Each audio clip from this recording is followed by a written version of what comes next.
Hi guys and welcome back to the channel Deepak Yadav Education. Welcome to the daily current affairs discussion.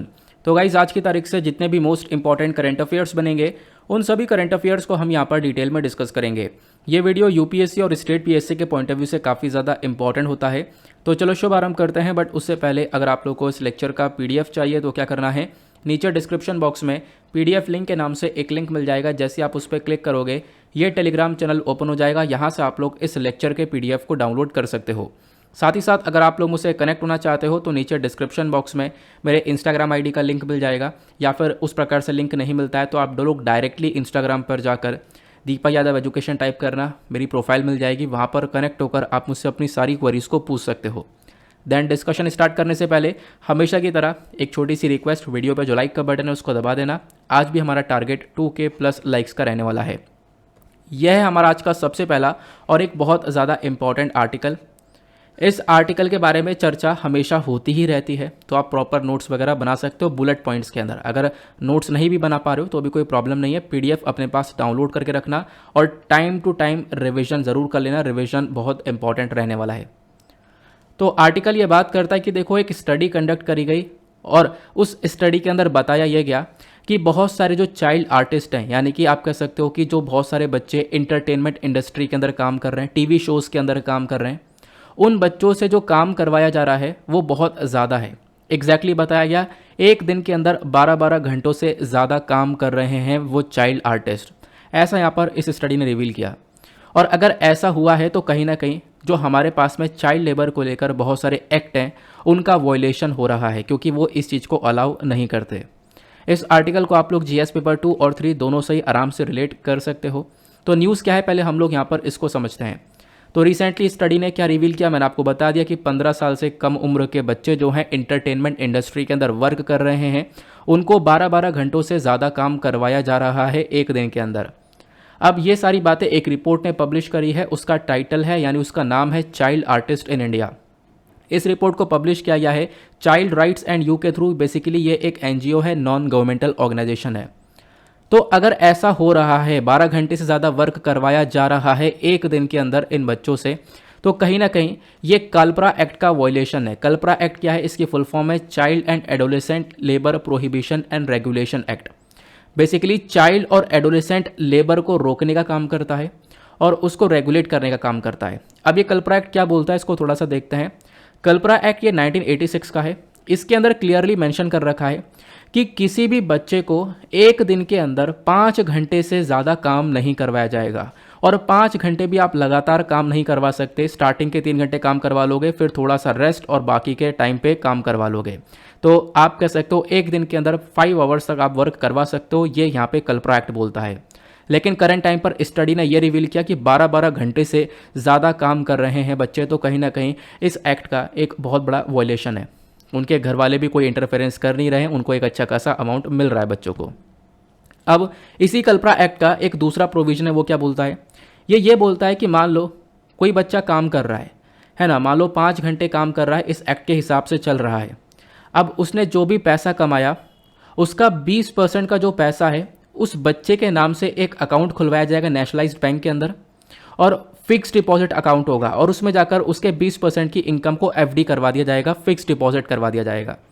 लेकिन ऐसा भी नहीं हो रहा है। एक्ट तो ये बोलता है कि ऐसा करना चाहिए, 20% तक अमाउंट एफडी के अंदर करवाना चाहिए बच्चे के नाम पे अकाउंट खुलवाकर, लेकिन ऐसा नहीं हो रहा है। करंट टाइम पे क्या हो रहा है, जितना भी पैसा बच्चे लेकर आ रहे हैं वो सब यहाँ पर यूटिलाइज कर लिया जा रहा है, फैमिलीज़ के ऊपर खर्च कर दिया जा रहा है। तो बेसिकली यहाँ पे जो हम लोग चर्चा कर रहे हैं चाइल्ड लेबर की, ये एंटरटेनमेंट सेक्टर जो टीवी शोज़ वगैरह के अंदर आप देख पाओगे, इस प्रकार से यहाँ पर जो बच्चे अपना रोल प्ले करते हैं उनके बारे में चर्चा की जा रही है।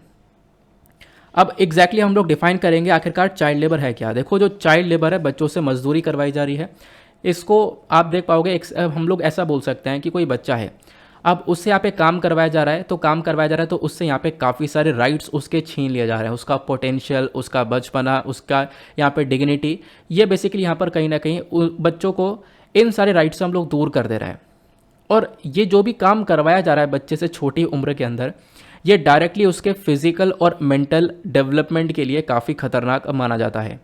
देन उसके बाद जो ये चाइल्ड लेबर है एक प्रकार का नहीं होता, ये डिपेंड करता है वर्क टू वर्क पर। काम कैसा है, प्लस बच्चे की एज क्या है, कितने घंटे काम कर रहा है, ये चीज़ें यहाँ पर डिपेंड करती हैं। और हमारे कंट्री के अंदर इसी चीज़ को देखते हुए यहाँ पर जो चाइल्ड लेबर उसकी डेफिनेशन अलग अलग जगह पर वेरी कर जाती है। कहीं पर ज़्यादा काम करवाया जा रहा है तो वो ज़्यादा खतरनाक हो जाता है, ठीक है ना। बाकी चाइल्ड लेबर इंडिया के अंदर किस प्रकार से देखने को मिलेगा, तो काफ़ी ज़्यादा बच्चे आज के टाइम पर, लगभग आप कह सकते हो 10.1 मिलियन के आसपास जो चिल्ड्रंस हैं वो चाइल्ड लेबर के अंदर एंगेज्ड हैं इंडिया के अंदर में।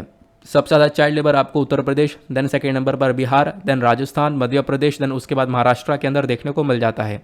यहाँ पे रूरल और अर्बन सेक्टर्स के बारे में चर्चा की गई है, यानी कि शहर वाले और गांव वाले एरियाज़ के अंदर किस प्रकार से आपको चाइल्ड लेबर देखने को मिलेगा। ये तो मैंने आपको स्पेसिफिकली इंडिया के बारे में बताया है।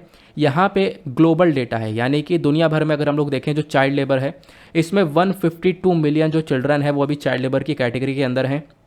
88 मिलियन बॉयज़ हैं और 64 मिलियंस आपको गर्ल्स देखने को मिलेंगी। जब हम लोग बात करते हैं इंडिया की, तो आप कह सकते हो 1 in 10 child labourers world wide is from India, यानी कि हर 10 में से एक जो चाइल्ड लेबर, यानी कि एक जो बच्चा चाइल्ड लेबर के अंदर आ रहा है वो इंडिया से बिलोंग कर रहा है। ये जितना भी डेटा बताया गया है अभी तक आपको, ये 2011 के सेंसस के अकॉर्डिंग है, ध्यान रखना। 2011 का जो सेंसस हुआ था, जो 2011 की जनगणना थी, उसी के अकॉर्डिंग बताया जा रहा है। तो यही डेटा हमारे पास अभी तक का अवेलेबल है। बाकी जो ये चाइल्ड लेबर है ये अलग अलग प्रकार के देखने को मिल जाएंगे। कॉटन को ग्रो किया जा रहा है, ठीक है, या फिर आप कह सकते हो कि साफ़ सफाई का काम किया जा रहा है, टी गार्डनिंग करवाई जा रही है। तो अलग अलग प्रकार के आपको ये चाइल्ड वर्क देखने को मिल जाता है। अब इस चाइल्ड वर्क को रोकने के लिए तो हमारे पास बहुत सारी इंटरनेशनल ऑर्गेनाइजेशंस हैं, यानी कि दुनिया भर के अंदर बड़ी बड़ी ऑर्गेनाइजेशंस हैं इंटरनेशनल लेवल पर। सबसे पहला आता है जो बच्चों के लिए वर्क करता है, वो है यूनाइटेड नेशन चिल्ड्रंस फंड। ध्यान रखना, प्रीलिम्स के पॉइंट ऑफ व्यू से ये फैक्ट्स काफ़ी सारे इंपॉर्टेंट होने वाले हैं। यूनिसेफ को हम लोग यूनाइटेड नेशन चिल्ड्रंस फंड के नाम से भी जानते हैं। ये एक यूनाइटेड नेशन एजेंसी आपको देखने को मिलेगी। इसका ऑब्जेक्टिव यह है कि जो बच्चे हैं दुनिया भर के अंदर, उनका ह्यूमैनिटेरियन और डेवलपमेंट करना, ठीक है, उन बच्चों को यहाँ पर एक तरीके से विकास की तरफ बढ़ाने का वर्क करता है। यूनिसेफ को गाइड किया जाता है convention on the rights of the child 1989 के थ्रू, तो यहाँ पर इसके बारे में ध्यान रख सकते हो। देन उसके बाद में जो यूनिसेफ है, इसका मेजर फोकस मैंने आपको बता दिया। देखो, बच्चे जो है उनकी हेल्थ को इंप्रूव करना, उनके अंदर डेवलपमेंट के ऊपर काम करना। यूनिसेफ का हेडक्वार्टर आपको न्यूयॉर्क यानी यूएस के अंदर देखने को मिल जाता है। तो ये तो हम लोगों ने बात की है यूनाइटेड नेशन चिल्ड्रन फंड की। उसी प्रकार से एक और ऑर्गेनाइजेशन आता है, वो है इंटरनेशनल लेबर ऑर्गेनाइजेशन। ये भी यहाँ पर एक यूनाइटेड नेशन एजेंसी है।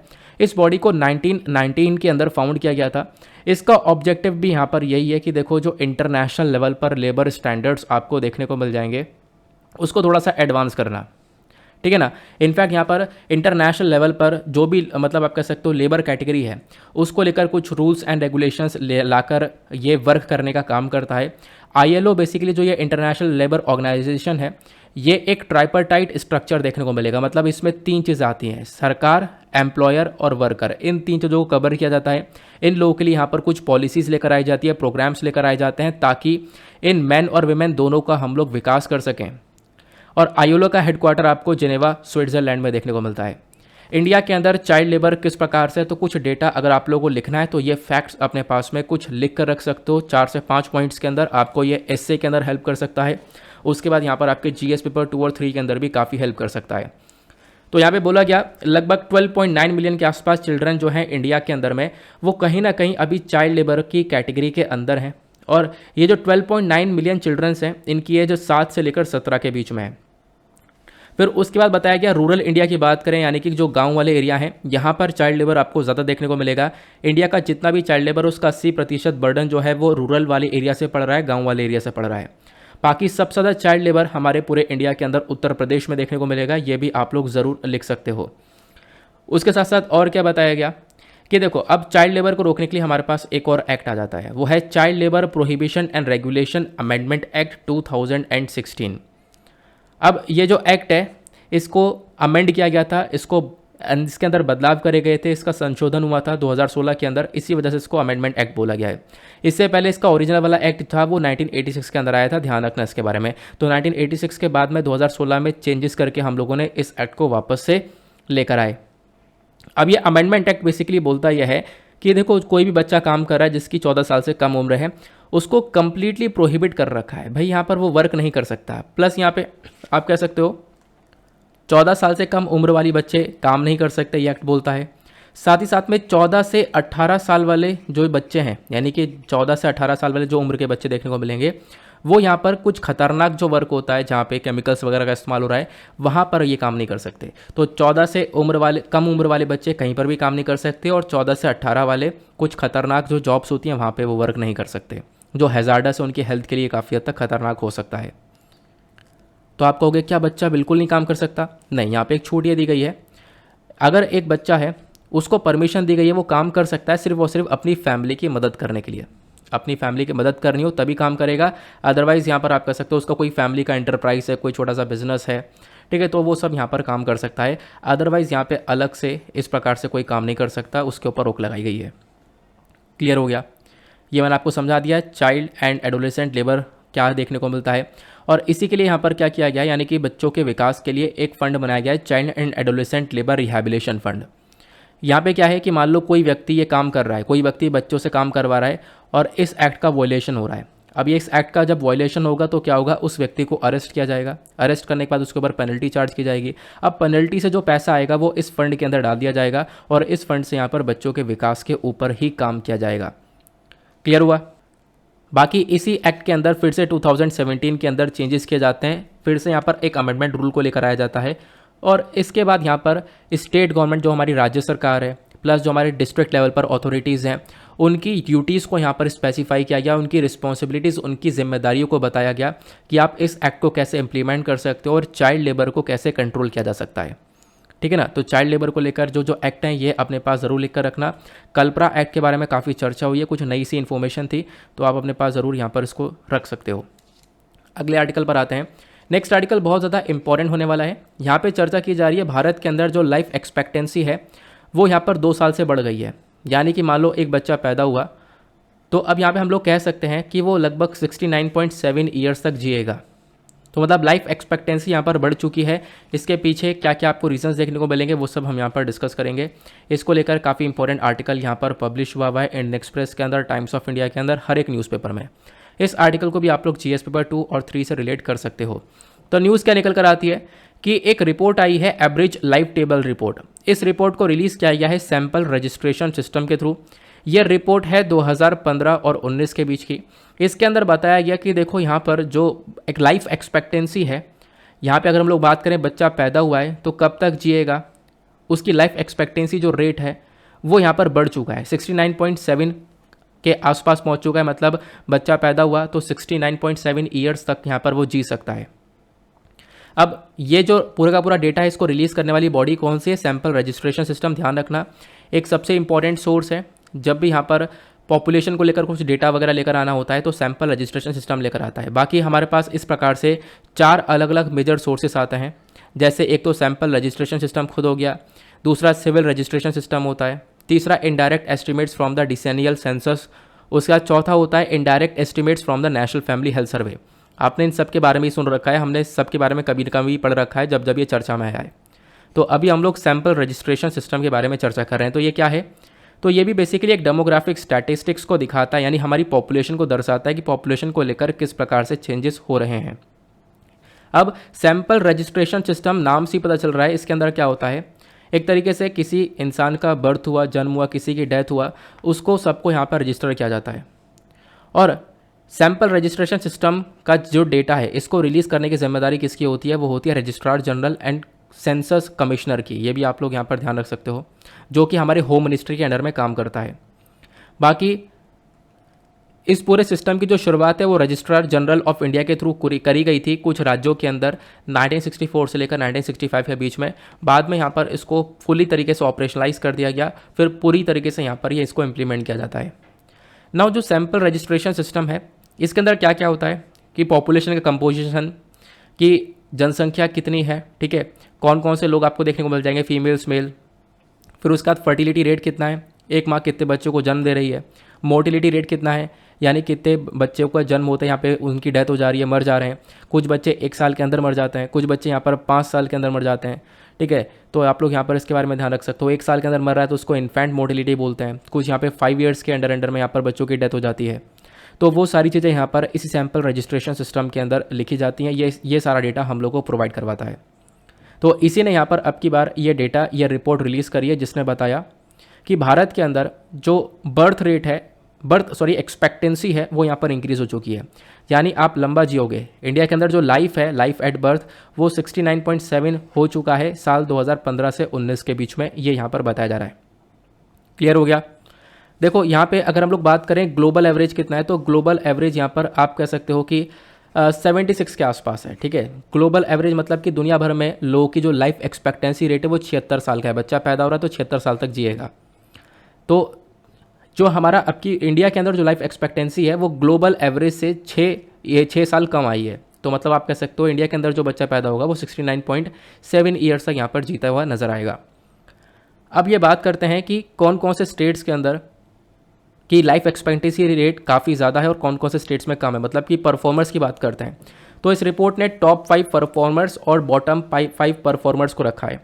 टॉप 5 परफॉर्मर्स की जब हम लोग चर्चा करते हैं तो दिल्ली टॉप पर है। दिल्ली के अंदर मेल के अंदर जो एक्सपेक्टेंसी रेट है, लाइफ एक्सपेक्टेंसी रेट वो 74.3 का है, इतने एज तक जिएगा। और फीमेल का जो एक्सपेक्टेंसी रेट है वो 77.5 का है। अगर इनका ओवरऑल टोटल निकालें तो 75.9 तक यहाँ पर आप कह सकते हो इतनी उम्र तक इंसान जिएगा। तो दिल्ली के अंदर लाइफ एक्सपेक्टेंसी रेट काफ़ी ज़्यादा है। दिल्ली के बाद टॉप 5 परफॉर्मर्स में आते हैं, दूसरा केरला है, तीसरा जम्मू एंड कश्मीर, चौथा हिमाचल प्रदेश और पांचवा पंजाब।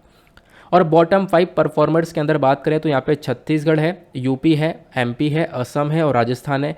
यहाँ पे आप देख पाओगे काफ़ी कम उम्र तक लाइफ एक्सपेक्टेंसी रेट रखा गया है। तो आप लोग इसके बारे में ध्यान रख सकते हो। टॉप 5 परफॉर्मर्स और बॉटम 5 के बारे में ध्यान रखोगे तो वो ज़्यादा अच्छा रहेगा। क्लैरिटी मिल गई होगी इसके रिगार्डिंग। फिर साथ ही साथ यहाँ पर बताया गया कि देखो हमने जो भी स्टेप उठाया है इसमें हम लोग ये देख रहे हैं कि लंबे समय में लगभग पिछले 10 सालों में जो लाइफ एक्सपेक्टेंसी रेट है वो 2 साल बढ़ा है। यानी पिछले 10 साल पहले ये डेटा आया तो यहाँ पर आप कह सकते हो अभी जैसे 69 है तो उस समय यहाँ पर 67 हुआ करता था कि यहाँ पे 67 ईयर्स तक इंसान जी पाएगा। लेकिन आप लोग को यहाँ पर ध्यान ये रखना है कि एग्जैक्टली यहाँ पर मेंशन ये किया जाता है कि अब की बार मतलब पिछले 10 सालों के अंदर क्या हुआ है, सिर्फ और सिर्फ एक्सपेक्टेंसी रेट 2 साल बढ़ा है। मतलब कि 10 साल के अंदर इंसान की जो जीवन लाइफ है वो यहाँ पर 2 साल से इंक्रीज़ हुई है। अब यहाँ पे ऐसा क्यों हुआ, क्योंकि हमने देखा पिछले कुछ टाइम पे इन्फेंट और अंडर 5 मोर्टिलिटी रेट काफ़ी बढ़ चुका है। वही चीज़ जो कि मैंने आपको बताई थी कि एक बच्चा है जिसकी 1 साल से कम उम्र में जान जा रही है और फिर एक दूसरी कंडीशन है जहाँ पर बच्चे की 5 साल से कम उम्र में जान चली जा रही है। तो ये चीज़ें बड़ी हैं, इसी वजह से यहाँ पर आप कह सकते हो जो हमारी ग्रोथ है वो थोड़ी सी कम देखने को मिल रही है। ठीक है ना। और अगर हम लोग ये तो 10 साल की बात हो गई और पिछले 45 साल में बात करें तो पिछले 45 साल में इंडिया का जो एक्सपेक्टेंसी रेट है वो 20 साल से बढ़ा है। लोगों की यहाँ पर 20 साल तक उम्र इंक्रीज़ हुई है, ये यहाँ पर यह रिपोर्ट दर्शाता है। क्योंकि 1970 से लेकर 1975 के बीच में जो एक्सपेक्टेंसी रेट है वो 49.7 ईयर्स का हुआ करता था। 2015 से 19 में 69.7 का पहुँच चुका है। तो पिछले 45 साल में 20% का यहाँ पर आप कह सकते हो इजाफा देखने को मिला है। अब बात करते हैं शहर और गाँव के एरियाज़ के बारे में। तो इंडिया के अंदर भी आप देख पाओगे हर एक राज्यों में अलग अलग यहाँ पे वेरिएशंस आपको देखने को मिलेंगे शहर और गांव वाले एरिया के अंदर। जैसे कि केरला यहाँ पर आप कह सकते हो एक लौता राज्य है जहाँ पर रूरल लाइफ यानी कि जो गांव वाले एरिया के अंदर एक्सपेक्टेंसी रेट है वो यहाँ पर एक तरीके से हायर है, और अर्बन लाइफ यानी कि जो शहर वाले एरिया के अंदर एक्सपेक्टेंसी रेट है वो यहाँ पर मेन और वेमेन दोनों के अंदर देखने को मिल जाए। यानी कि शहर वाले एरिया से जो लाइफ एक्सपेक्टेंसी रेट है वो गांव वाले एरिया में ज़्यादा है। इस प्रकार से जो है केरला एक ही राज्य देखने को मिलेगा। फिर से बोल देता हूँ ताकि आप लोग कन्फ्यूजन ना हो। केरला एक ऐसा स्टेट बनकर आया है जहाँ पर गांव के अंदर एक्सपेक्टेंसी रेट ज़्यादा है और शहर के अंदर लोगों की लाइफ का एक्सपेक्टेंसी रेट कम है। और ऐसे यहाँ पर उत्तराखंड है। देन उसके बाद बिहार और झारखंड यहाँ पर ऐसे स्टेट है जहाँ पर मेल यानी कि जो आप कह सकते हो आदमी है इनकी लाइफ एक्सपेक्टेंसी रेट वेमेन से ज़्यादा देखने को मिलेगा, चाहे वो गाँव वाला एरिया हो चाहे वो शहर वाला एरिया हो, दोनों ही जगह पर। क्लियरिटी मिल गई होगी। बाकी अगर हम लोग इंडिया के नेबर कंट्रीज़ के बारे में बात करें, हमारे पड़ोसी देश के बारे में, तो बांग्लादेश और नेपाल दोनों के अंदर जो लाइफ एक्सपेक्टेंसी रेट है वो यहाँ पर 72.1 के आसपास का है बांग्लादेश के अंदर और 70.5 के आसपास का है नेपाल के अंदर, ये भी ध्यान रख सकते हो। बाकी दुनिया में सबसे ज़्यादा लाइफ एक्सपेक्टेंसी रेट कहाँ पर है, सबसे ज़्यादा लोग कहाँ पे जीते हैं, वो है जापान। जापान के अंदर एक्सपेक्टेंसी रेट 85 का है और नॉर्वे के, ऑस्ट्रेलिया, स्विट्ज़रलैंड, आइसलैंड के अंदर आपको 83 तक देखने को मिलेगा। इतनी उम्र तक यहाँ पर इंसान जी सकता है, ये आपको एक्सपेक्टेंसी देखने को मिलती है। क्लियर हुआ। आगे आते हैं अगले आर्टिकल की तरफ। नेक्स्ट आर्टिकल भी काफ़ी ज़्यादा इंपॉर्टेंट होने वाला है हमारे एग्जामिनेशन के पॉइंट ऑफ व्यू से। यहाँ पे हम लोग बात करने वाले हैं सफाई कर्मचारी के बारे में। सफाई कर्मचारी को लेकर काफ़ी सारी प्रॉब्लम्स ये लोग फेस कर रहे हैं। अब क्या है, ये आर्टिकल आप मेंस के पॉइंट ऑफ व्यू से भी बहुत ज़्यादा आराम से इसको यूज़ कर सकते हो। यहाँ पे सफाई कर्मचारियों को एक वॉच पहना दी गई है, ये वाली, और ज़बरदस्ती वॉच पहनाई गई है। अब इस वॉच का क्या रोल है, इससे सफाई कर्मचारी काफ़ी परेशान है, वो मैं आपको समझाता हूँ। तो अभी मॉडर्न टाइम्स के अंदर कुछ वॉचेस यहाँ पर एक तरीके से पहना दी गई हैं वर्कर्स को, ताकि इनके ऊपर निगरानी रखी जा सके। इसको लेकर द हिंदू ने एक डिटेल से आर्टिकल पब्लिश किया था। जीएस पेपर 3 से इस आर्टिकल को आप लोग रिलेट कर सकते हो। अब ये खबर में क्यों है, क्योंकि यहाँ पे बहुत सारी ऑर्गेनाइजेशंस है, अलग अलग ऑर्गेनाइजेशंस है। उन्होंने क्या किया, एक लेटर, एक चिट्ठी लिखी, किसको, नेशनल कमीशन फॉर सफाई कर्मचारी को। ये जो कमीशन है सफाई कर्मचारी वाला, ये सफाई कर्मचारियों के लिए वर्क करता है। अब इन्होंने यहाँ पर चिट्ठी ये लिखी है कि भाई ये जो वर्कर्स हैं, इन वर्कर्स को ज़बरदस्ती जीपीएस वॉचेस पहनाई जा रही हैं। जीपीएस वॉचेस का मतलब है इनकी लोकेशन वगैरह भी आराम से ट्रैक की जा सकती है, कहाँ पर ये वर्कर है कहाँ पर नहीं है। तो वर्कर्स के ऊपर जोर डाला जा रहा है कि वो जीपीएस इन वॉचेस को पहने, ताकि यहाँ पे क्या कह सके, इन वर्कर्स के ऊपर निगरानी रखी जा सके।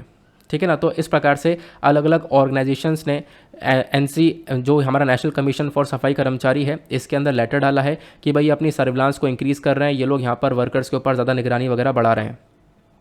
अब ये पहले तो हम लोग NCSK क्या है इसको थोड़ा डिस्कस कर लेते हैं। मैंने फुल फॉर्म बता दिया, नेशनल कमीशन फॉर सफाई कर्मचारी।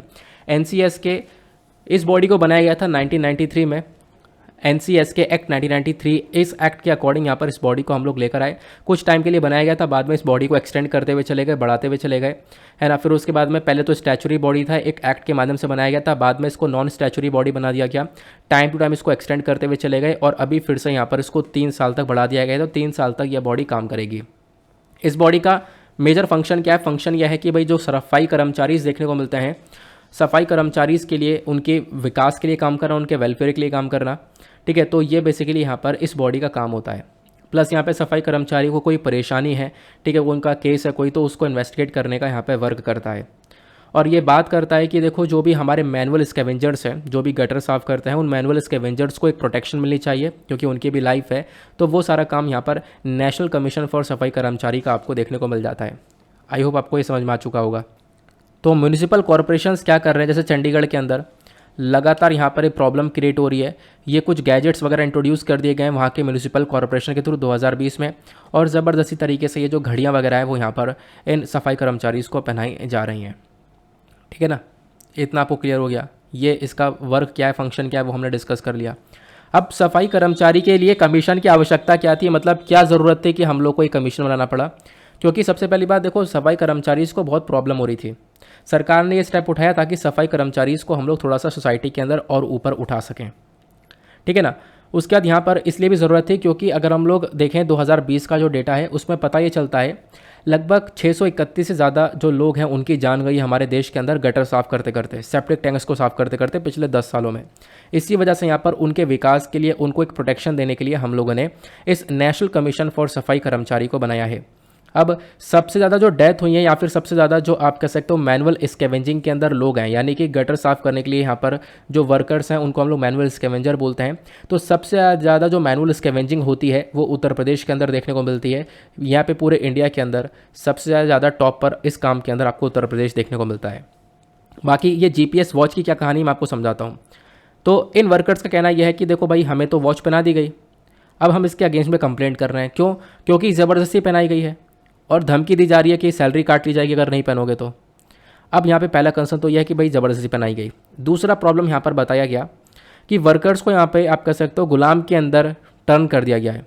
क्योंकि काफ़ी बार क्या होता है, ये जो GPS वॉच है ये गलत लोकेशन दिखाता है, तो वर्कर्स को फिर जाकर एक्सप्लेन करना होता है मैं कहाँ था कहाँ नहीं था, या कहाँ थी कहाँ नहीं थी। तो यहाँ पे प्रूफ देना पड़ता है। तो वर्कर्स के ऊपर बेसिकली काफ़ी अत्याचार देखने को मिलेगा इस वॉच की वजह से, ये भी यहाँ पर मेंशन किया गया।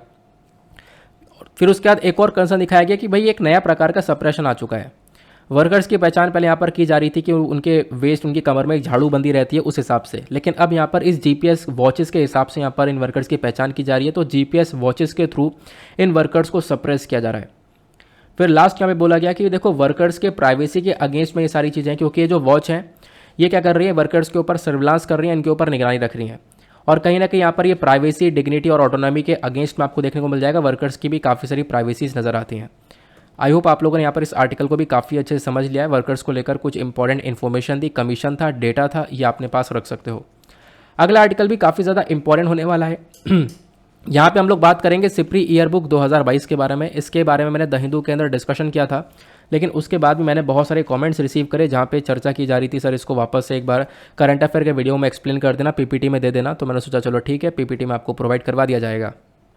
नाउ बात करते हैं यहाँ पर सिप्री की जो ये ईयर बुक है 2022 की, ये क्या बोलती है। इस आर्टिकल को आप लोग जीएस पेपर 3 न्यूक्लियर टेक्नोलॉजी के पॉइंट ऑफ व्यू से रिलेट कर सकते हो। न्यूज़ क्या निकल कर आती है, देखो न्यूज़ यह है, सिप्री की फुल फॉर्म क्या है, Stockholm International Peace Research Institute. इन्होंने अभी अपनी सिप्री ईयर बुक 2022 को लॉन्च किया।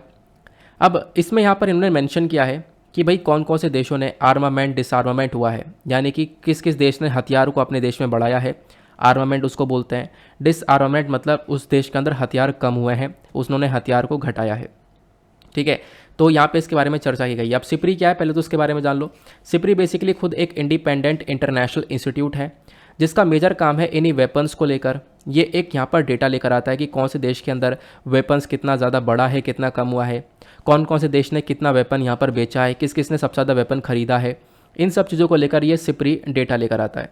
सिप्री को 1966 के अंदर बनाया गया था। इस इंस्टीट्यूट को 1966 में बनाया था स्टॉकहोम के अंदर। ध्यान रखना, स्टॉकहोम बेसिकली आपको स्वीडन में नजर आएगा, ये रहा एग्जैक्टली स्टॉकहोम।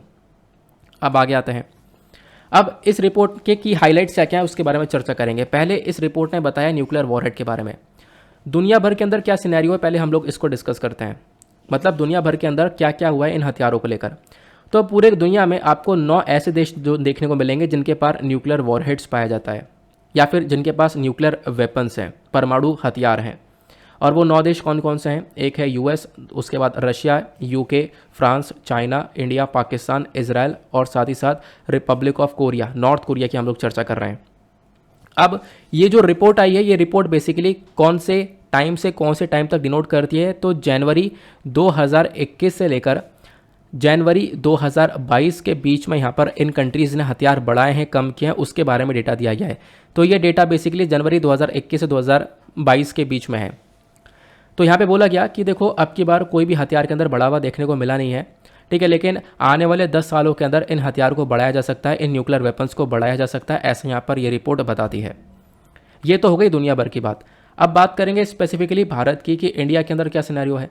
देखो इंडिया के पास में यहाँ पे टोटल 160 न्यूक्लियर वॉरहेड्स हो चुके हैं। न्यूक्लियर वॉरहेड होता क्या है, यहाँ पे आपकी मिसाइल हो गई एक, मिसाइल के आगे यहाँ पर ये न्यूक्लियर वॉरहेड लगाया जाता है, ठीक है ना। ये बेसिकली एक एक्सप्लोसिव हेड होता है मिसाइल का, ये सबसे खतरनाक हेड होता है। इसके अंदर न्यूक्लियर एनर्जी होती है और न्यूक्लियर एनर्जी बहुत खतरनाक होती है। आपको पता होगा न्यूक्लियर वेपन्स कितने खतरनाक होते हैं। हिरोशिमा नागासाकी ये एरिया है जहाँ पर न्यूक्लियर बम, परमाणु बम गिराए गए थे, आज तक उनका इफेक्ट देखने को मिलता है।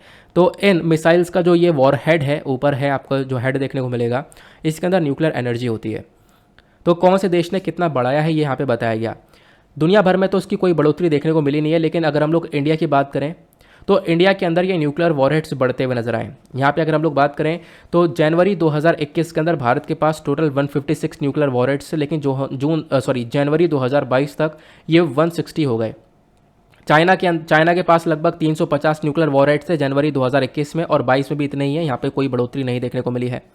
बाकी रशिया और यूएसए, ये दोनों काफ़ी खतरनाक देश देखने को मिलेंगे। रशिया और यूएसए दोनों के पास में अगर हम लोग मिलाएं तो जितने भी न्यूक्लियर वेपन्स हैं उसके 90% न्यूक्लियर वेपन्स सिर्फ और सिर्फ इन दोनों देश के पास में देखने को मिलते हैं। तो ये इतने खतरनाक कंट्रीज़ मानी जाती हैं।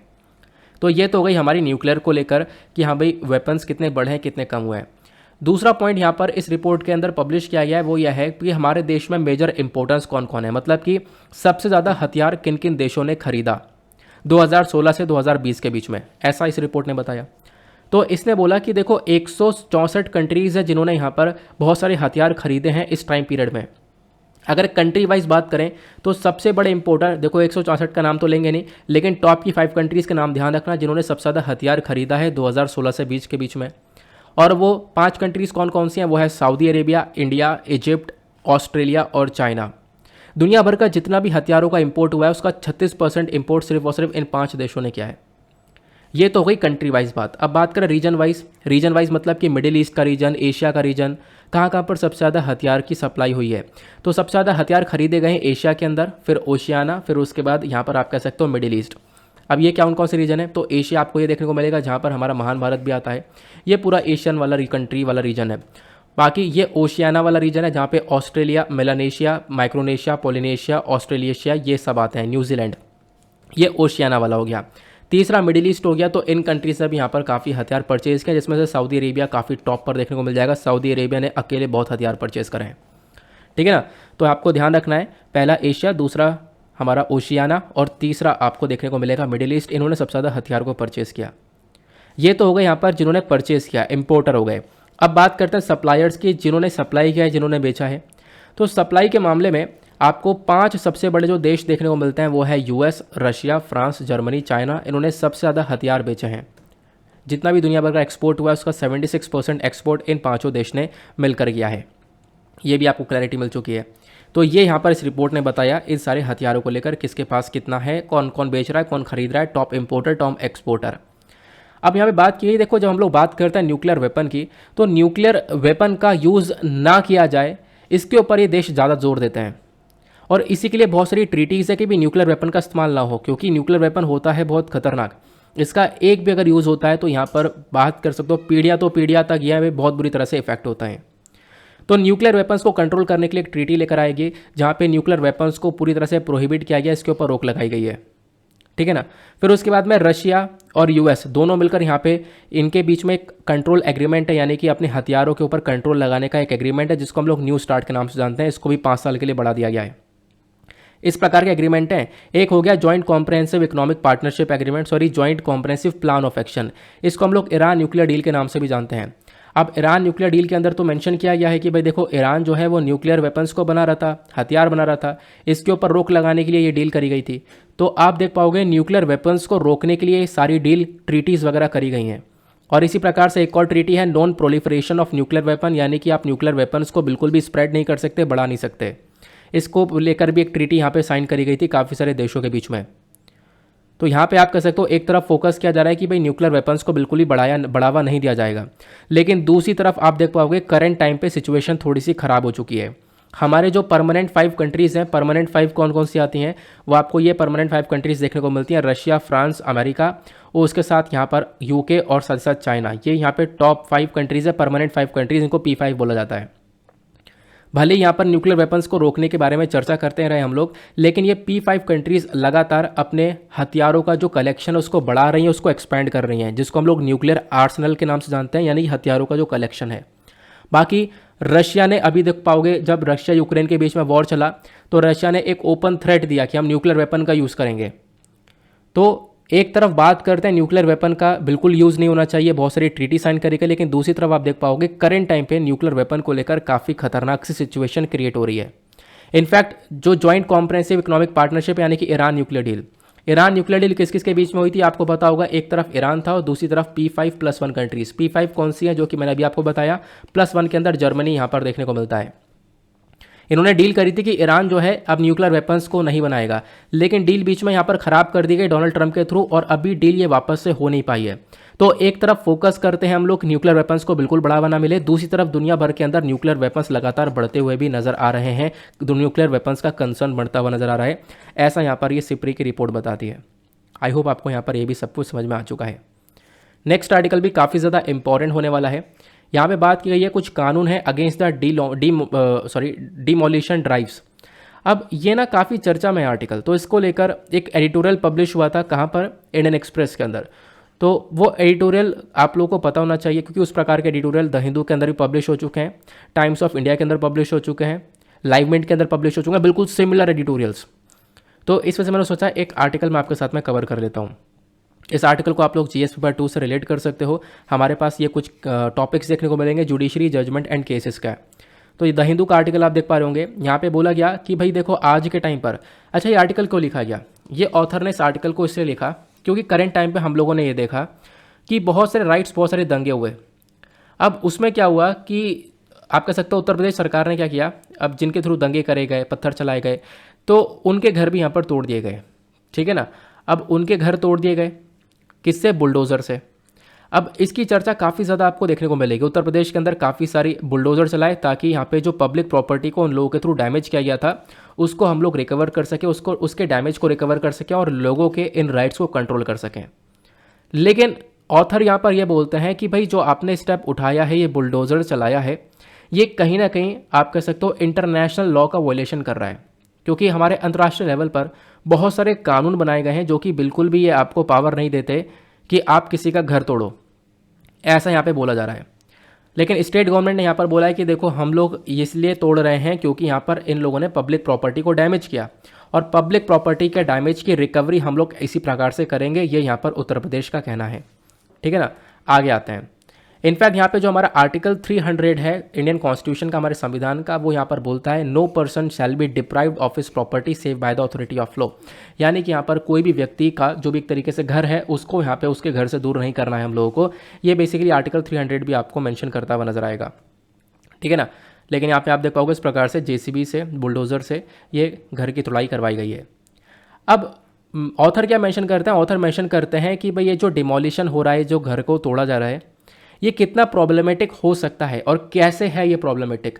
सबसे पहली चीज़, ऑथर ने काफ़ी सारे इंटरनेशनल कानून के बारे में मेंशन किया गया है। एक कानून आप देख पाओगे, राइट टू एडुकेट हाउसिंग, यानी कि लोगों के पास में, हमारा खुद संविधान आर्टिकल 21 जो है संविधान का, वो मेंशन करता है कि लोगों के पास में यहाँ पर एक फंडामेंटल राइट है, राइट टू हाउसिंग का, उनके पास घर होना चाहिए। तो इस राइट का वोलेशन हुआ पहली चीज़। तो दूसरा, इंटरनेशनल लेवल पर एक कानून है ICESCR करके, यानी कि international convention on economic, social and cultural rights, यहाँ पर इसका नाम है।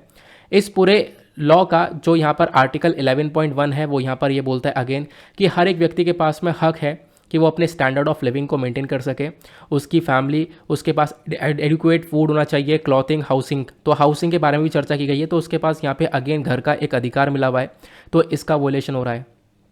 उसके बाद यहाँ पर आप कह सकते हो ये इंटरनेशनल लॉज के बारे में चर्चा कर रहे हैं ऑथर। उसके बाद उन्होंने और लॉज के बारे में बताया। एक और लॉ है international human right law framework. उसके बाद यहाँ पर ये भी बात करता है किसी चीज़ के बारे में, इंसान के पास में घर है उसको एक प्रोटेक्शन देने के बारे में। उसके बाद यहाँ पर आप देख पाओगे ये मेंशन करते हैं universal declaration of human rights के बारे में। ये भी एक इंटरनेशनल लॉ देखने को मिलेगा। इसका आर्टिकल 25 अगेन ये बोलता है कि हर एक व्यक्ति के पास में राइट है अपने घर में रहने का, अपने हेल्थ का, अपने फूड, क्लॉथिंग, हाउसिंग का। तो अगेन यहाँ पर हाउसिंग का कॉन्सेप्ट आ चुका है। तो ऑथर का कहना यह है कि जब इतने सारे इंटरनेशनल लॉ हैं जो कि बोलते हैं यहाँ पर कि यहाँ पे लोगों के पास में हाउसिंग का एक लॉ है, तो आप लोग उसका वोलेशन नहीं कर सकते, उनका घर नहीं तोड़ सकते, उनको घर से अलग नहीं कर सकते। और इसी प्रकार से जो universal declaration of human right है, इसका आर्टिकल 25 ये भी बोलता है और आर्टिकल 12 भी यहाँ पर ये बिल्कुल सिमिलर बातें बोलता है, तो ज़्यादा डिटेल में जाने की आवश्यकता यहाँ पर है नहीं। उसी प्रकार से एक और एक्ट आपको देखने को मिल जाएगा, international covenant on civil and political rights करके आपको ये देखने को मिलेगा। International covenant on civil and political right, इसका आर्टिकल 17 में यहाँ पर ये बोलता है कि भाई देखो यहाँ पर व्यक्ति के पास में राइट है, राइट टू ओन प्रॉपर्टी। तो अगेन यहाँ पर उस व्यक्ति को उसकी प्रॉपर्टी से अलग नहीं किया जा सकता। आप ज़बरदस्ती इंटरफेरेंस करके उसके इंडिविजुअल की प्रॉपर्टी को तोड़ नहीं सकते। ये कहीं ना कहीं इन राइट्स का वोलेशन होगा। फिर ये सारी बातें बताते हुए ऑथर ने बोला कि भाई सुप्रीम कोर्ट के भी कुछ इस प्रकार के जजमेंट हैं जो कि यहाँ पर इन चीज़ों को रोकने का काम करते हैं। जैसे कि यहाँ पर एक जजमेंट आता है Olga Tellis and ors versus Bombay Municipal Corporation and ors. तो ये यहाँ पर इस केस को 1985 के अंदर सुप्रीम कोर्ट देखता है और सुप्रीम कोर्ट यहाँ पर ये बोलता है कि भाई जो भी व्यक्ति यहाँ जहाँ पे रह रहा है, ठीक है, उसको एक जगह से अनरीजनेबल तरीके से, यानी ज़बरदस्ती फोर्सफुली आप नहीं निकाल सकते। और अगर आप लोग यहाँ पर निकालोगे तो उसको पहली बात एक चांस देना होगा उसको एक्सप्लेन करने का कि आप ये क्यों कर रहे हो, मतलब एक्सप्लेन करने का कि हाँ उसने ये काम क्यों किया है, तो उसको एक चांस मिलेगा एक्सप्लेन करने का। और अगर आपने उसको एक्सप्लेनेशन का टाइम नहीं दिया और आपने ऐसे यहाँ पर उसको निकाल दिया, उसका घर तोड़ दिया, तो वो अनकॉन्स्टिट्यूशनल कहलाएगा। ऐसा यहाँ पर इस केस के अंदर सुप्रीम कोर्ट ने बोला था। तो ऑथर बोलते हैं यहाँ पर यह है कि अगेन यहाँ पर यह भी कहीं ना कहीं आप कह सकते हो कि जो अभी काम किया जा रहा है वो आप कह सकते हो कहीं ना कहीं इस लॉ को वायलेट कर रहा है। फिर एक और इसी प्रकार से आपको जजमेंट देखने को मिलेगा municipal corporation Ludhiana versus Inderjit Singh. ये 2008 का केस है, इसको भी सुप्रीम कोर्ट देखता है। इस केस के अंदर यहाँ पर सुप्रीम कोर्ट कैटेगोरिकली यहाँ पर बोलता यह है कि देखो अगर आप ये काम कर रहे हो, किसी को यहाँ पर उसकी जगह से हटाया जा रहा है, तो बेसिकली क्या होगा, उसके लिए एक नोटिस प्रोवाइड करवाना होगा, ठीक है, एक नोटिस जारी करना होगा, नोटिस प्रोवाइड करवाना होगा। और यहाँ पे सुप्रीम कोर्ट ने ये भी बोला कि देखो कोई भी अथॉरिटी है वो डायरेक्टली जाकर उसके घर को, उसकी दुकान को नहीं तोड़ सकती, ठीक है ना। भले ही वो इलीगल कंस्ट्रक्शन क्यों ना हो, लेकिन डायरेक्टली नहीं तोड़ा जाएगा। पहले एक नोटिस प्रोवाइड करवाया जाएगा, एक अपॉर्चुनिटी दी जाएगी उस व्यक्ति को ताकि उसकी सुनवाई की जा सके, फिर उसके बाद में ये कुछ स्टेप उठाया जाएगा। तो यहाँ पर ऑथर बोलते हैं कहीं ना कहीं इस लॉ का भी, इस जजमेंट का भी वॉयलेशन देखने को मिलेगा जो आज के टाइम पर उत्तर प्रदेश कर रहा है, ठीक है ना। तो आई होप आप लोगों को ये भी समझ में आ चुका है। तो अच्छे से आप लोग अपने मेंस में भी उसका इस्तेमाल कर सकते हो। नाउ अगला आर्टिकल बात करता है जल जीवन मिशन के बारे में। इंपॉर्टेंट आर्टिकल आपने थंबनेल देखा होगा, जीएस पेपर 2 से आप लोग इसको रिलेट कर सकते हो। ये सारे टॉपिक्स आपको सिलेबस में देखने को मिल जाएंगे। तो एक्सप्लेन सेक्शन पर यहाँ पर समझाया गया है कि जल जीवन मिशन कहाँ तक पहुँच गया। हमारी केंद्र सरकार ने अभी अनाउंसमेंट किया है कि भाई देखो 50% से ज़्यादा जो आपको गांव वाले घर देखने को मिलेंगे वहाँ पे ये टंकी का पानी पहुँच चुका है। ये जल जीवन मिशन के अंदर में टैप वाटर सप्लाई हमने कर दिया है। जब जल जीवन मिशन की बात करते हैं तो इस पर्टिकुलर मिशन को लॉन्च किया गया था 2019 में। इसका मेजर फोकस यह है कि 2024 तक हम लोग गाँव के अंदर क्या कर सकें, टंकी का कनेक्शन दे सकें, टैप कनेक्शन दे सकें और पर व्यक्ति को 55 लीटर पानी हर रोज़ मिल पाए। ये यहाँ पे जल जीवन मिशन के अंदर इसका एक टारगेट है। जल जीवन मिशन जल शक्ति मिनिस्ट्री के अंदर में आता है। मैंने आपको बता दिया इसका फोकस है कि वाटर कनेक्शन, एक वाटर क्वालिटी, एक अच्छा पानी यहाँ पर लोगों तक पहुँच सके, लोग उसको पी सकें, वो ड्रिंकिंग वाटर हो। तो ये सारा यहाँ पर मेजर पर्पज़ है जल जीवन मिशन का। बाकी फीचर्स क्या है वही बिल्कुल सेम चीज़ आपको देखने को मिलेंगे। अब आते हैं इम्प्लीमेंटेशन के ऊपर। देखो इसको इम्प्लीमेंट करने के लिए पानी समिति प्लान आपको ये देखने को मिलेगा। इसने यहाँ पे फोकस किया है कि इसको जल जीवन मिशन को इम्प्लीमेंट किया जाए। इस मिशन के अंदर आप देख पाओगे 10 से जो 15 मेंबर्स हैं वो आपको देखने को मिल जाएंगे, जिसमें से 50% से ज़्यादा वेमेन जो हैं वो मेंबर हैं, प्लस दूसरे ग्रुप से मेंबर्स आए हुए हैं जैसे कि सेल्फ हेल्प ग्रुप हो गए, प्लस आशा वर्कर्स हो गई, आंगनवाड़ी टीचर्स हो गए। इन सबको भी इसके अंदर इंक्लूड किया गया इस कमेटी के अंदर में। और ये जो कमेटी है ये बेसिकली क्या कर रही है, इसका प्लान यहाँ पर यह है कि हम लोग भी क्या कर सकें, ये जो जल जीवन मिशन है इसको हम लोग प्रॉपरली गाँव के अंदर इम्प्लीमेंट कर सकें। फंडिंग पैटर्न की बात करें तो किस प्रकार से पैसा खर्चा जा रहा है, तो फंडिंग पैटर्न में आप देख पाओगे केंद्र सरकार, राज्य सरकार दोनों पैसा खर्च रही है। लगभग आप कह सकते हो, मान लो जो हिमालय वाला रीजन है, पहाड़ी इलाके हैं, वहाँ पे जो हमारी केंद्र सरकार है वो 90% खर्चेगी और वहाँ का जो राज्य सरकार होगी वो यहाँ पर 10% खर्चेगी। और यही सिस्टम नॉर्थ ईस्टर्न स्टेट्स के लिए भी है। बाकी जो प्लेन एरियाज़ है, बाकी राज्य हैं, यूनियन टेरिटरीज़ हैं, तो बाकी सारे राज्यों के लिए 50-50% है, यानी 50% केंद्र सरकार खर्चेगी और 50% वो राज्य सरकार खर्चेगी। और यूनियन टेरिटरीज़ के लिए यहाँ पे बोला गया 100% यहाँ पर सेंट्रल गवर्नमेंट खर्चेगी, क्योंकि यूनियन टेरिटरीज़ कहीं ना कहीं सेंट्रल के कंट्रोल में आ जाती हैं, ठीक है ना। तो आप लोगों ने ये देख लिया। अब बाकी हम लोग बात करते हैं जल जीवन मिशन का परफॉर्मेंस कैसा रहा। देखो यहाँ पे जब हम लोग इनका डैशबोर्ड देखेंगे तो 10 जून यानी कि जो अभी तारीख निकली है 10 जून 2022, इतनी तारीख तक लगभग 9.65 करोड़ घरों तक ये टैप वाटर कनेक्शन है, टंकी का पानी पहुँच चुका है। अगर हम लोग स्टेट लेवल पर बात करें, राज्यों की बात करें, तो गोवा, तेलंगाना, हरियाणा इन्होंने मिलकर यहाँ पे 100% का टैप कनेक्टिविटी को अचीव कर लिया है। मतलब राज्यों में ये 3 राज्य हैं जहाँ पर 100% लोगों के तक यहाँ पे घर में टंकी का कनेक्शन पहुँच चुका है। ये वही राज्यों की बात। अब यूनियन टेरिटरीज़ की बात करेंगे तो यूनियन टेरिटरी में पुडुचेरी, अंडमान निकोबार आइलैंड, दादर नागर हवेली और दमन एंड दीव देखने को मिलेगा।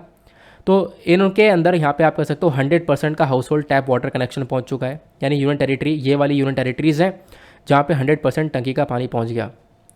बाकी कुछ स्टेट्स ऐसे हैं जिनके अंदर 90% से ज़्यादा टंकी का कनेक्शन पहुँच चुका है, वो पंजाब है, then Gujarat, then Himachal Pradesh, then Bihar है। बाकी सबसे लोअर कैटेगरी पे कौन कौन से जहाँ पर बहुत ही बुरा हाल चल रहा है, अभी यहाँ पर ये जो प्रोजेक्ट काफ़ी पीछे चल रहा है, तो इसमें राजस्थान है, छत्तीसगढ़ है, झारखंड है और उत्तर प्रदेश है। यानी झारखंड के अभी राजस्थान के अंदर सिर्फ 24% काम हो पाया है। उत्तर प्रदेश के अंदर अभी सिर्फ और सिर्फ 13.86% हाउस होल्ड तक यहाँ पे जो है ये टंकी का कनेक्शन पहुँच पाया है, ठीक है ना। तो ये हो गई बात रूरल वाले एरिया की, यानी कि गांव वाले एरिया की। अब इसी प्रकार से जल जीवन मिशन अर्बन को लॉन्च कर रखा है शहर वाले एरिया के लिए।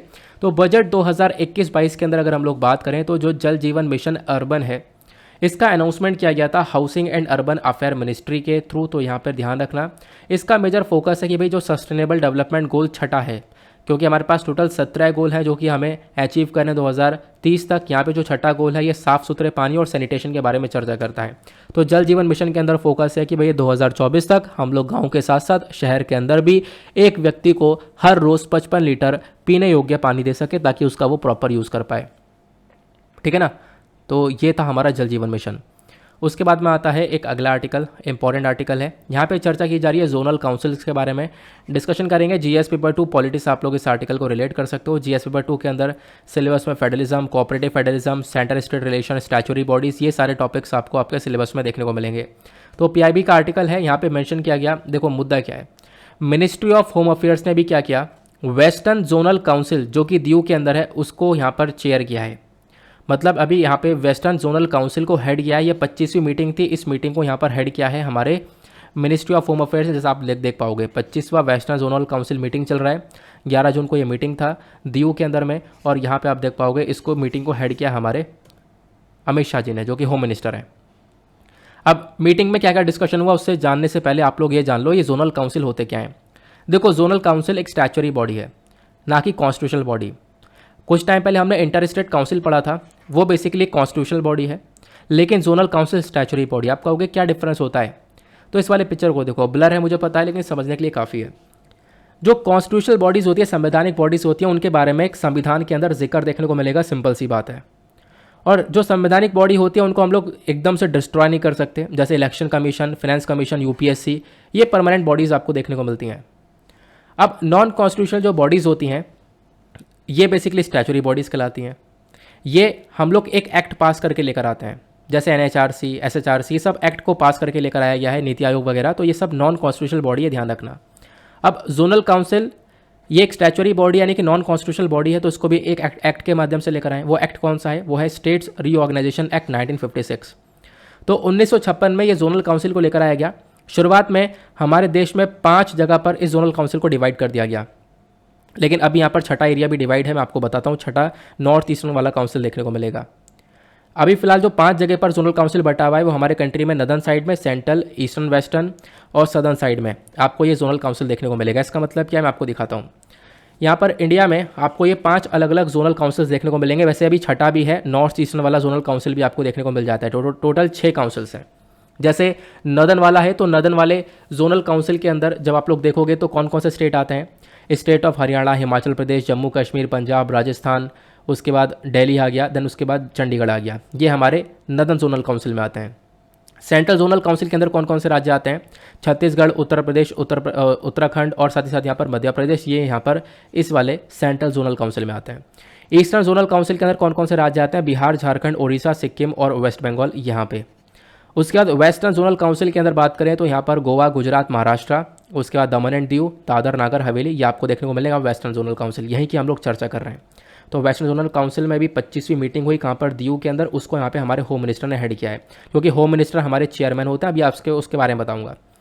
फिर सदर्न जोनल काउंसिल के अंदर आप देख पाओगे ये स्टेट्स ऑफ आंध्र प्रदेश, कर्नाटका, केरला, तमिलनाडु और पुडुचेरी आपको देखने को मिलेगा। ये हो गया सदर्न काउंसिल।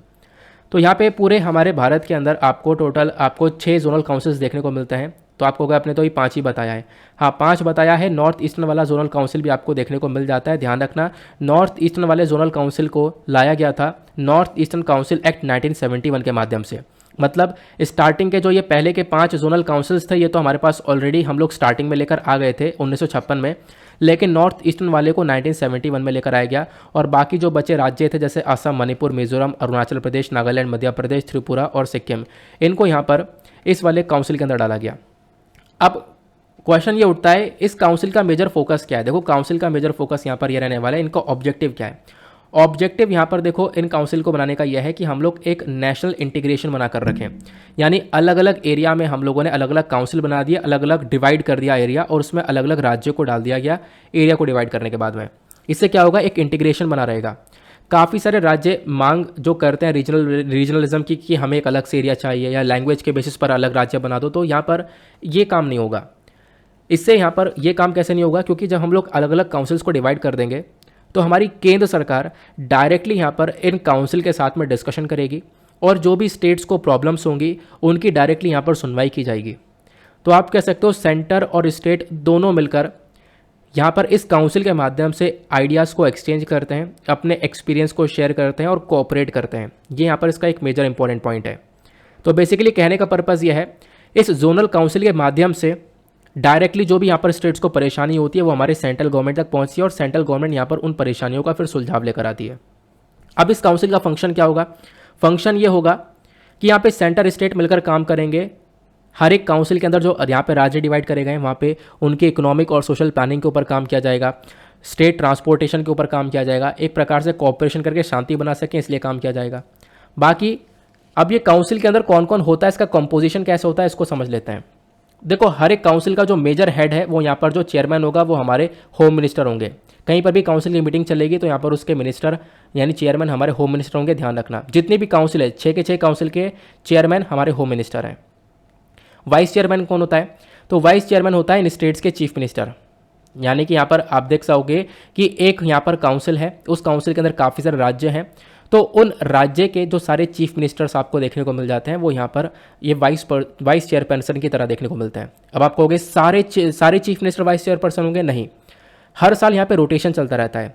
एक दिन मान लो इस राज्य का इस साल यहाँ पर इस राज्य का जो एक तरीके से सीएम है वो यहाँ पर वाइस चेयरपर्सन बन जाएंगे, अगले साल इसी काउंसिल के दूसरे राज्य का, उसी काउंसिल के फिर तीसरे राज्य का। तो उस काउंसिल के अंदर जितने भी राज्य हैं वहाँ पे जो चीफ मिनिस्टर उनका रोटेशन होता रहता है साल ब साल, तो वो वाइस चेयरपर्सन बनते रहते हैं। ठीक है, तो एक काउंसिल के अंदर कौन कौन हो गया? चेयरमैन हो गए, वाइस चेयरपर्सन हो गए। अब उसके बाद मेंबर्स की बात करते हैं, मेंबर्स कितने कितने होते हैं? तो काउंसिल के अंदर ये दो तो लोग हो गए, साथ ही साथ यहाँ पर 2 और भी मिनिस्टर्स होते हैं जो कि गवर्नर नॉमिनेट करता है हर एक राज्यों से, और यूनियन टेरिटरी से भी। आप अगर मान लो कोई यूनियन टेरिटरी है, जैसे कि यहाँ पर पुडुचेरी हो गया, उसके बाद यहाँ पर दिल्ली हो गया, तो ये कुछ यूनियन टेरिटरीज भी हैं। तो यूनियन टेरिटरी से भी यहाँ पर 2 लोगों को यहाँ पे इंक्लूड किया जाता है इस पूरे के पूरे जोनल काउंसिल के अंदर। बाकी कुछ एडवाइज़र्स होते हैं, यानी कि देखो एक पर्सन को हम लोग यहाँ पे नॉमिनेट करते हैं, कुछ एडवाइज़र यानी कि कुछ और लोग भी नॉमिनेट किए जाते हैं प्लानिंग कमीशन के थ्रू। प्लानिंग कमीशन खत्म हो गया, आज के टाइम पर ये नीति आयोग है। फिर चीफ सेक्रेटरी भी होता है, यानी कि स्टेट का एक सबसे बड़ा आईएएस ऑफिसर, चीफ सेक्रेटरी भी यहाँ पर होता है, प्लस कुछ और भी यहाँ पर ऑफिसर्स देखने को मिल जाते हैं इस जोनल काउंसिल के अंदर। तो हर एक जोनल काउंसिल में किस प्रकार से लोगों का डिवीजन किया गया है, आई होप आप लोग को यहाँ पर इसके रिगार्डिंग भी क्लैरिटी मिल चुकी है। ठीक है ना।